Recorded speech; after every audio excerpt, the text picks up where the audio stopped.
पकोड़ा के perfect texture के लिए इसकी परफेक्ट रेशियो होना भी जरूरी है। ये देखिए, एक चाय का बड़ा कप बेसन मैंने लिया है। बेसन बिल्कुल हल्की आंच पर तकरीबन 2 से 3 मिनट भून लूंगी।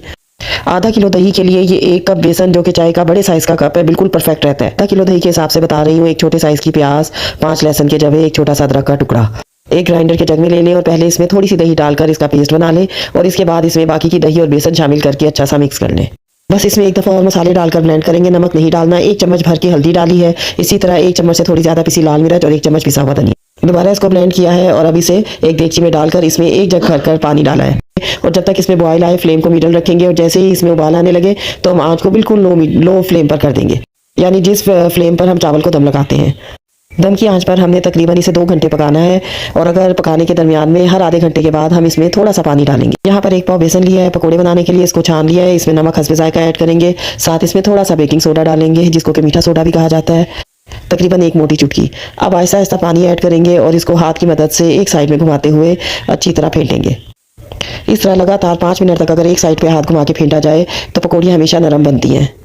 लेकिन बहुत माजरत के साथ यहाँ पे मैं फील कर रही हूँ कि जब मैंने इसे फेंटना शुरू किया तो इसका टेक्सचर जो है वो दानेदार बन रहा है। इसका मतलब यह है कि मेरा बेसन जो है वो बिल्कुल असली नहीं है। इस दफ़ा बेसन मैंने कैश एंड कैरी से ले लिया था, वरना मैं प्रेफर करती हूँ इसे चक्की से लेने को।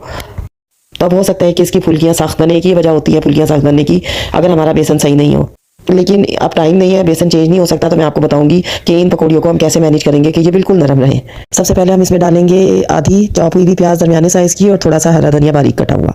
नमक हमने शुरू में ऐड कर दिया था, तो अब हम इसके अंदर ऐड करेंगे आधी चमची पिसी हुई लाल मिर्च, आधी चमची कुटी हुई लाल मिर्च, 1 छोटी चमची हल्दी, थोड़ी सी अजवाइन तकरीबन चौथाई चमची, उसके अलावा साबुत धनिया और सफ़ेद जीरा 1-1 चम्मच कुटा हुआ।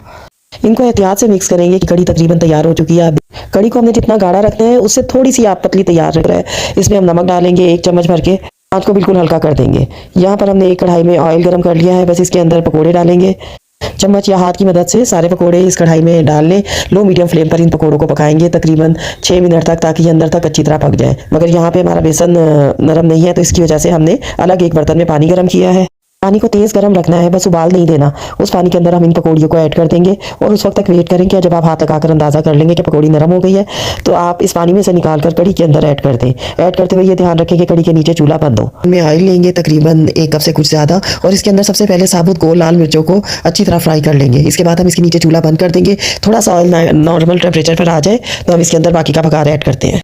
पकोड़ों के बाद साबित मिर्चें भी हमने कड़ी के अंदर डाल दी हैं और अब यहाँ पे फ्राई पैन में हमने दोबारा प्याज को 1 अदद प्याज को स्लाइस करके दरमियाने साइज़ की और साथ थोड़ा सा करी पत्ता लगे। जैसे इसका कलर गोल्डन होगा, इसके अंदर 1 चम्मच भर के ज़ीरा डाल देंगे और फिर तकरीबन 30 से 40 सेकंड फ्राई करने के बाद हम इसे कड़ी पर बघार दे देंगे।